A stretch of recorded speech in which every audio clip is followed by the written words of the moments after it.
Journée internationale pour la protection de l'éducation contre les attaques, 9 septembre. 22e mission, éducation, sciences et culture, confiée à l'OIDE par l'ONU. L'OIDE est missionnée pour favoriser le financement de l'éducation, la science et la culture, qui sont les meilleurs investissements que nous puissions faire pour un monde et un avenir meilleur, construit pour la paix. Plus de 260 millions d'enfants, jeunes et jeunes filles, ne sont pas scolarisés et ne bénéficient d'aucune protection sociale et humanitaire, surtout lors des attaques et des conflits armés.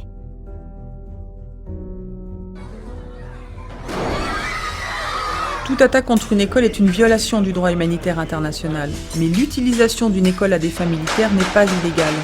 Or, quand des forces armées occupent une école, elles menacent non seulement l'éducation des enfants, mais elles mettent aussi en danger leur sécurité et leur vie.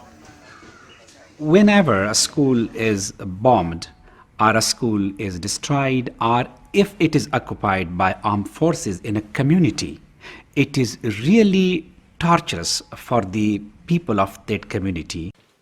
Monsieur Yousafzai est un ardent défenseur du droit à l'éducation, mais c'est avant tout le père de Malala.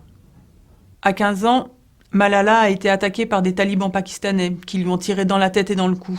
Ils voulaient la tuer, car elle défendait inlassablement le droit des filles d'aller à l'école. I tell people that, look, Malala is not the only child who lost her childhood. Every child who lives unfortunately in conflict areas, they lose their childhood. We saw many schools occupied by the armed forces, and I think Pakistan is not an exception. Monsieur Yousafzai connaît bien le problème de l'utilisation d'écoles à des fins militaires parce que l'une de ses propres écoles au Pakistan a été occupée par les forces armées pakistanaises. That building was used as base for fight against the Taliban. And when we entered, it was horrible because the furniture and everything, the stationery, it was just lying here and there, and nothing was in proper order.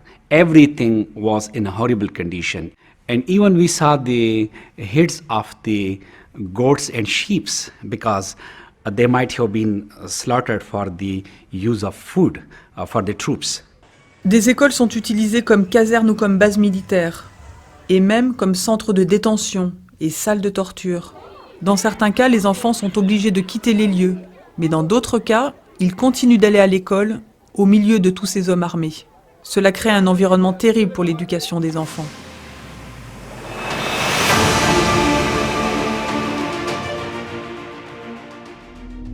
International Day to Protect Education from Attack, the 9th of September. 22nd Mission, Education, Science and Culture, entrusted to IOED by UN. IOED is tasked with promoting the financing of education, science and culture, which are the best investments we can make for a better world and future, built for peace.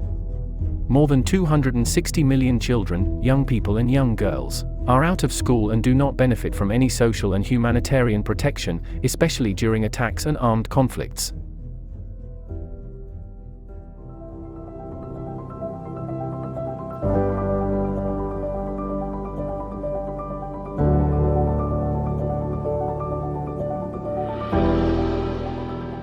Children are going to go back to school in a few days. It's very important that schools remain a safe space, a space that is clean and is child-friendly and is able to provide children with space for learning, for recreational, and also to address the mental health need of the population in Gaza.